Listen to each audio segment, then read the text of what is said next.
Alright YouTube, I'm going to show you how to rebuild a chainsaw, weed eater, small rototiller, anything with this style of carburetor, metering diaphragm, and that. Up here is one-way valve, check valves and such.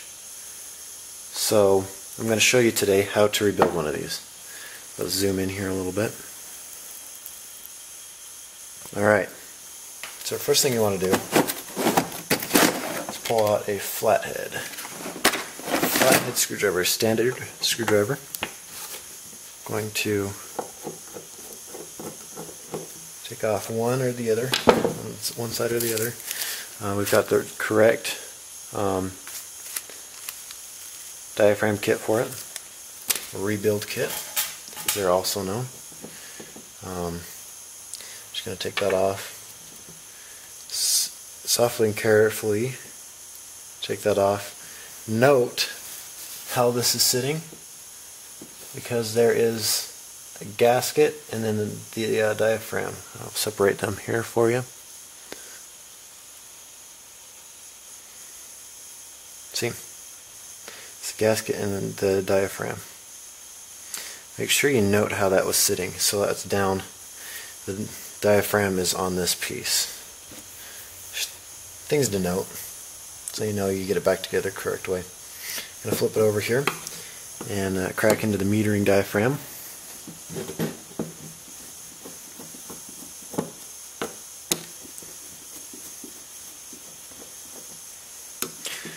We will be replacing as much as we can in this video. We will not get into galleys. If this carburetor is a carburetor with galleys, I'll explain what those are.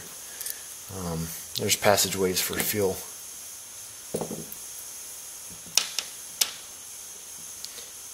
This carburetor is coming apart really easily because I've had it apart before this, just to check the diaphragm. This diaphragm is a good, not a bad diaphragm. If it was my own piece of equipment, I would continue to use this diaphragm. This is not my own piece of equipment, so I will not risk the possibilities of it going bad on the customer. I will though show you a bad diaphragm. If I can grab it here. Beautiful. Here's a bad diaphragm. Very crispy. This one actually still moved a little bit, but it was bad. There's some good wrinkles here and here, but it was just a bad diaphragm. I've seen them crispy enough to where you bend them just a little bit and they will actually crack and break. So we'll discard this off to the side. Once again, you want to note how it is. On this one, the diaphragm is on top of the gasket. I'm going to open this up now.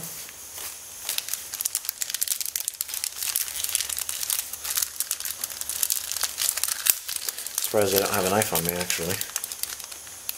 I always carry a knife. I EDC knives, so I take everything out of this kit, including the tiny itty bitty little screens.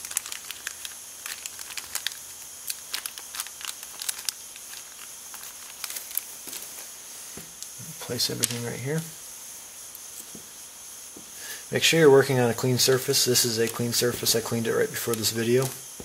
Make sure there's no sand or grit here on this this area. Now, your kit will come with more pieces than you need. There will be things here that aren't for this carburetor, and there will be things here that is for this carburetor. So the next thing you want to do is let's look at this. I'm going to take this off. Some carburetors have these, some carburetors don't. A lot of carburetors don't, so this won't apply to everyone, almost nobody. So this piece comes out. Now there is a piece on most carburetors, or on almost all carburetors, where there's a screw here that holds this bar down, that holds this down. And it's a bugger to get those back in. So there's your needle, there's your spring, there's a gasket right here. Now you're going to want to stop and look and see which gasket matches. This one matches, and this one doesn't. As you can see. Doesn't, and does. That actually just fit in there. I didn't want it to go in yet. I'm going to discard that to the side and place the good one here. As you can see. I'm going to zoom back in here for you. Now, I am just inspecting this right now. This screen right here is clean, so I'm not going to replace that. Almost all the time you need to replace these, because even though they may look clean, they can be microscopically dirty. But I know for a fact that this one is clean, so I will not replace it. As you can see there, this is a very clean carburetor. Now what you're going to want to do is take, and you want to make sure you don't get any carburetor cleaner on any new diaphragms, because that can warp them or change them to where they don't want to work correctly. So the thing you want to do is spray a good amount of carburetor cleaner in here in all the crevices, just like that. I'm going to dump this off to the side. This isn't mandatory, but if you have an air compressor, it's very good to use this for stuff like this.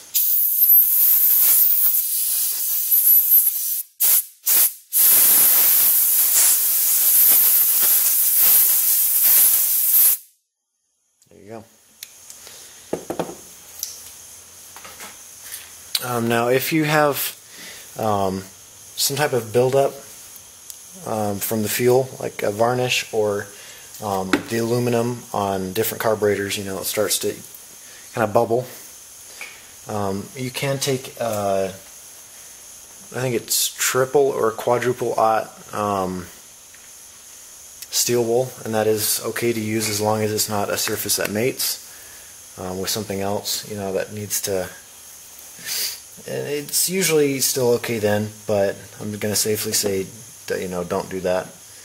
But as you can see, that's very clean. I'm going to flip it over here and look at the other side.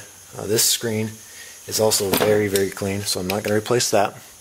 This is the one that almost always plugs up first. This is the one that's usually the worst, but I can see right through it. It looks perfectly clean, so I'm going to leave it. So I'm going to do the same I did with the other side. You know, just check out these little, there's a hole here. And one thing before you start cleaning your car, make sure you're wearing safety glasses. I know that might sound weird, but you do not want carburetor cleaner in your eyes. It's very painful. It can be anyways. And you don't want it in any cuts as well. It burns worse than rubbing alcohol. So we're just going to straighten these. If you get any carburetor cleaner in your eyes, make sure you flush it out in warm water for a while.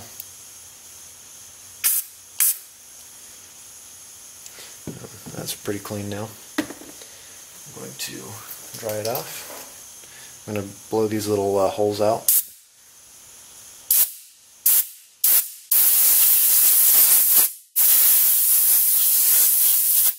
And if you are using an air compressor, pay attention to anything flying off into the distance, because I have had screens come off and I didn't know it,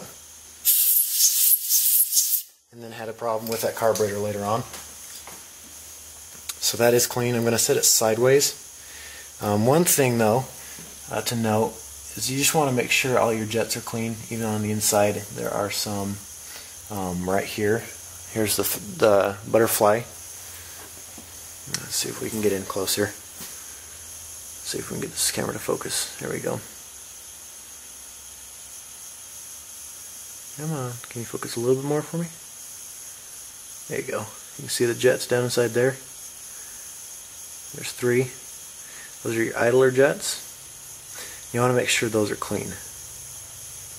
I'll stop moving here. Just want to make sure those idler jets are clean. It's pretty important to have those clean. Focus back out there for me. Let's see. Got a few more minutes to get this done. But as you can see, it's all nice and clean. I was fortunate with this carburetor. I'm going to clean it out inside here. I was fortunate with this carburetor that it didn't have too much grime. I have seen them much worse, bad enough to where the whole carburetor needed to be replaced. So that's just fine. Now, another thing you can do, most don't, but it's something you can do. This has no plastic things on them, so you can take these out. I'm not going to take these out because I know they're clean. I will do one for you though. I'm just going to count how many turns in. 1, 1.5, so 2 turns out on that. So I'm just going to pull this out all the way. And what you do is you take some steel wool and you clean this off with some steel. Let's see, there you go. You clean that off with some steel wool and make sure it's just absolutely clean. You know, one of my mottos with you know, jet parts: if it's not shiny, it's not clean. You know, if it's brass, it needs to be shiny. If you want it to perform well, you know, shiny, it's going to be less drag on fuel going through, so on and so forth. I'm not scientific about that. I'm not 100% sure, but that's how I look at it. I know there's no grime there if it's shiny, so I'm going to screw that back in. When you're screwing these in, be really careful to not screw them in hard. I'm turning it until I feel it stop, and I have the screwdriver very loose in my hand, so when it does stop, it actually turns in my hand. Because if you tighten this jet up inside here, it will destroy the carburetor. Very likely to just destroy it. So 1, 2 was right there, so that's just fine. And then you do that on both needles just to make sure it's fully clean. So that is now ready to reassemble. I'm trying to think if I've forgotten anything. Outside of the carburetor usually doesn't matter. If it's dirty, it's dirty. It doesn't matter as long as the inside's clean. If you're dealing with lots and lots of corrosion, it's just a fun thing. Most of the time these carburetors, when they're overly corroded, they're usually lost. So now what you're going to want to do is, sometimes I've had parts not match or not work. So I'm going to take both of these both of these needles, match them up side by side, and just eyeball it and make sure they're the same size, same shape. You know, they might be a little different in this middle piece right here, but that's okay. You know, as long as it's the same height, you know, there's the same tolerances and everything, it's just fine. And another thing, if you don't replace this, there's a silver, see if we can focus in there, there's a silver, almost like a paste there. Do not wipe that off. It's a compound that helps it not stick to the seat and get stuck. So what we're going to do here, this is always the funnest part. This is always the most challenging. So we're going to set the needle inside there. Here's the spring. The spring is always the funnest to get back in. Let's see if I can maneuver myself so you can see this. This one might go in easy, although I may have just jinxed myself.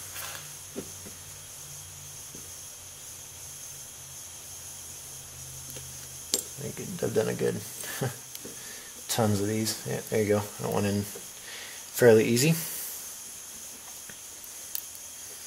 I'm going to put these screws back on. Just tighten it. Don't tighten it down terribly yet. It's pretty loose still. I'm going to put the other one in. Oops.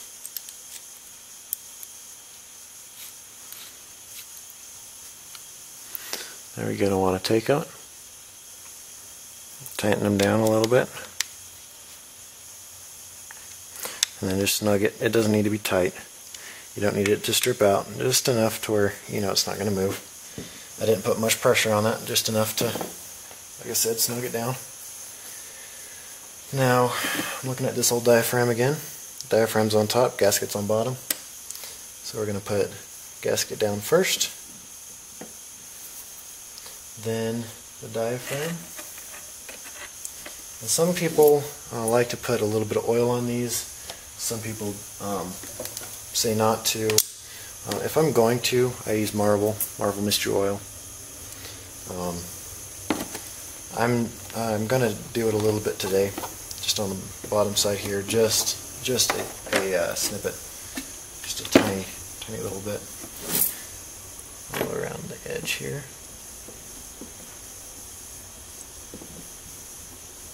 I mean, there's just a tiny bit there. Just going to reassure me that that's going to seal. And then we're going to put the diaphragm down. I want to make sure you flip it over, look at it, make sure there's nothing there to plug the carburetor up. You know, I've had pieces of grass have had stuff on there, even when they're brand new. Just setting it down, picking it up. Now this is the fun part. This is something you need to take note in. You want to pay attention to how the diaphragm is lined up with the holes, because you can force these screws to go in and, you know, push through the diaphragm or around the diaphragm, you know, something like that.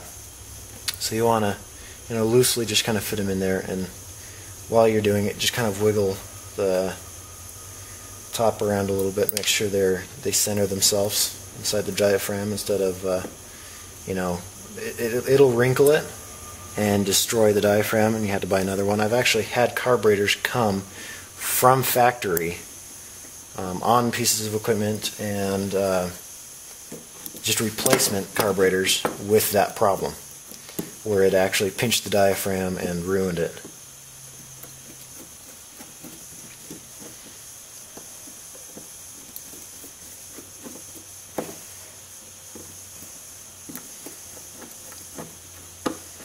Notice I'm not tightening these down all the way until now. I'm going to go this one, and I'm not snugging them down too tight. Once again, it can pinch the diaphragm. Just enough to where you know it's not going to move. Flip it over, looking at the diaphragm again. Now, if you get a diaphragm that looks different, it's just fine. It's different material, updated. May work better, usually does. Now, let's see. And I've actually had these diaphragms also not match. So how did that go on? That went like that. So this goes downwards, like so. And then which one matches it and which one doesn't? This one's soft and this one isn't. They're both the same.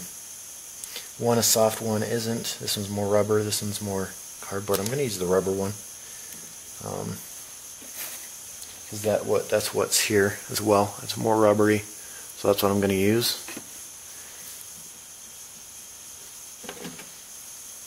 Make sure that's clean, and reassemble it. Make sure you got it on correctly.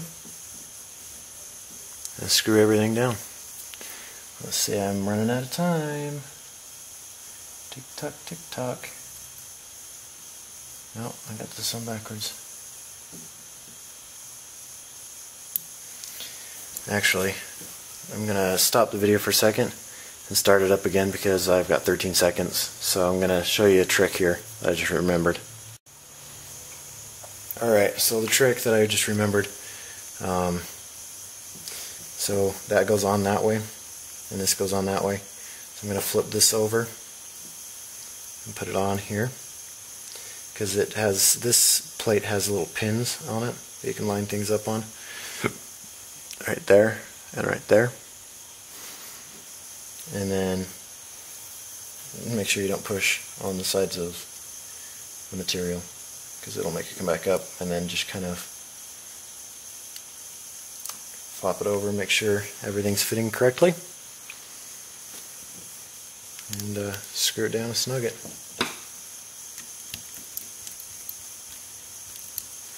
Just like that.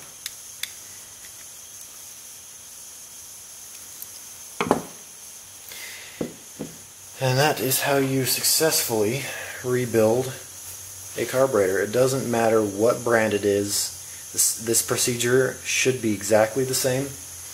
Other than, you know, the pieces like this, that I haven't seen on very many carburetors. It's usually pretty straightforward. It's something, you know, like this part, or, you know, it's like this part, and the metering diaphragm. Usually that's it. That extra usually isn't there, but if it is, you know how to deal with it now. I hope you guys enjoyed the video. Hope you guys enjoyed the video quality. I'm using a very expensive camera right now. I'm just borrowing it. It's a $1,100 camera. Very, very nice. If you give me a thumbs up if you like the video, if you like the video quality, whatever. If you give me a thumbs up, that'd be great.